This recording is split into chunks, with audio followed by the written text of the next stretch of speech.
Amahoro y'Imana abane namwe mwese mudahwema kutugaragariza ko mukunda kandi mukurikira ibiganiro bya chaîne ya YouTube Musinga TV. Reka rero muri uyu mwanya tuze tuganira ku ngingo ikurikira. Abantu benshi bajya kureba imipira mu masitade bakamara iminota 90 bakurikiye uko umukino wagenze, ariko kandi burya hariho abataha batazi ngo ikipe zatsindanywe zite. Ese ninde watsinze, ninde watsinzwe, cyangwa se habayeho kunganya? Ibi rero nibyo byabaye, abantu benshi ntabwo basobanukiwe. Ese impaka zabayeho hagati y'umunyamakuru w'igitangazamakuru TV na Radio 1 KNC ndetse n'umuyobozi wa polisi, umuvugizi wa polisi Kabera, Afande Jean Bosco Kabera, impaka zagaragaye mu kubahiriza ingingo ya 29 y'itegeko rigenga uburyo bwo kugenda mu muhanda. Iriya ngingo yajemo impaka, ariko se kandi ziriya mpaka ninde watsinze uwundi? Ese magingo ya KNC yari mukuri, ibyo yavugaga byari mukuri, cyangwa se Kabera niwe wari uri mukuri? Reka tuze kureba icyo amategeko ateganya kuri ziriya mpaka bagiranye umwaka urashize ibyo bibaye, ariko kandi mu busesenguzi bwakurikiye turaje turebe ninde wari uri mukuri. Ese ikibazo cyakemuwe gite?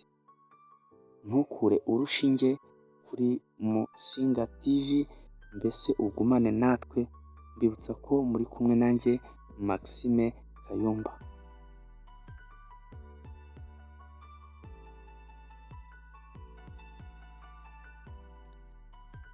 Niba ukunda gukurikira ibiganiro bya TV na Radio 1, uzasanga kenshi na kenshi inkuru bibandaho cyane ari inkuru zivuganira abaturage, zikavuga ibiganiro, zigasesengura amakuru yose y'ibintu umuturage yinubira. Muri iriya minsi rero ikibazo cy'umuvuduko ntarengwa nicyo kibazo umuntu wese yibazagaho, ndetse ugasanga n'impaka nyinshi ahantu hateraniye abantu bafite uruhare cyangwa se bagira uko bakoresha umuhanda n'ingaruka zo kuwugendamo zikabageraho vuba bwangu. Nicyo kintu baganiragaho. Wasangaga abashoferi, abayobozi b'ibinyabiziga bibaza uyu muvuduko, nyamara kandi bakirengagiza yuko hari itegeko riteganya. Iryo tegeko icyo ryateganyaga ni nacyo uwari uhagarariye umuhanda, wari uhagarariye amategeko y'umuhanda muri uwo mwanya, Afande Jean Bosco Kabera, yashyiraga mu bikorwa. Iyo turebye ingingo ya 29 ku gika cyayo cya 3, batubwira imivuduko y'amoko abiri igenderwaho mu nsisiro, kandi n'umujyi wa Kigali ni urusisiro. Urebye uko uteye wose ni urusisiro. Amategeko y'umuhanda kuri iyi ngingo ya 29 igika cya 3 agena ko mu nsisiro hari umuvuduko wa kilometero 50 mu isaha, ari wo muvuduko wagenewe imodoka zagenewe gusa gutwara abantu. Hakaba n'umuvuduko wa kilometero 40 mu isaha, uwo nguwo wagenewe imodoka zitwarira abantu hamwe n'izindi zisigaye zose. Ariko izagenewe gusa gutwara abantu, iriya modoka wagendamo n'umuryango wawe, iriya modoka ukoresha mu kazi mu buryo busanzwe, iyo ntuba ugomba kurenza umuvuduko wa kilometero 50 mu isaha. Ibyo bikavuga neza ko nta modoka n'imwe mu mujyi wa Kigali ishobora kurenza umuvuduko wa kilometero 50 mu isaha iyo ari yo yose, uretse ibinyabiziga ndakumirwa byonyine bitubahiriza amategeko y'umuvuduko ntarengwa.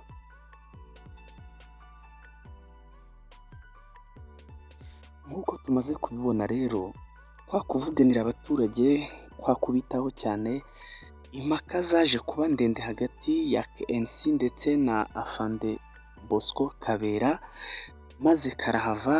Murabyibuka cyane ko batonganye pe, ariko nta rwango rurimo, ahubwo buri wese agaragaza uruhande ahagazemo ndetse n'ukuri kwarwo. Byaje kurangira bite rero? Umukuru w'igihugu nk'umuntu uhagarariye abanyarwanda bose kandi agomba kumva ibibazo byabo akabikemura, dore ko aribo baba baramugiriye icyizere bakamutora akabayobora. Yaje kumva ikibazo abanyarwanda bafite maze aragikemura. Yifuza ko umuvuduko wakongerwa maze ibyifuzo by'abaturage biba bigezweho bityo. Ariko kandi benshi bibajije ko Kabera atsinzwe, ariko siko byagenze. Ntabwo ariko byari bigenze, kuko itegeko yubahirizaga na magingo aya niryo rigikurikizwa mu buryo bwanditse. Ntabwo rirahindurwa ngo umuvuduko mu nsisiro ushyirwe kuri kilometero 60 mu isaha.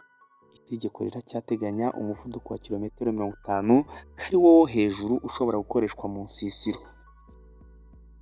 Ubwo rero abajyaga bibaza ngo ninde watsinze undi, ngira ngo igisubizo muracyumvise. Nibyo, ntago mwibeshye.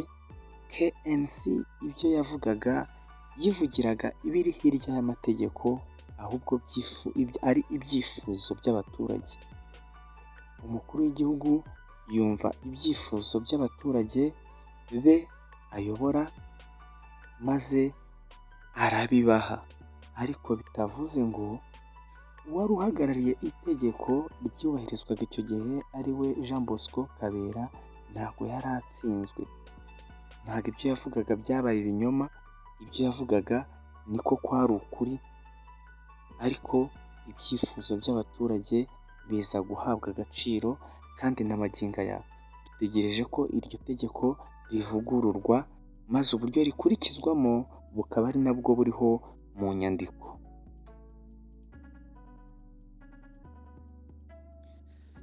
Ngayo nguko uko ikibazo cyahawe umurongo, ibyifuzo by'umuturage ku isonga.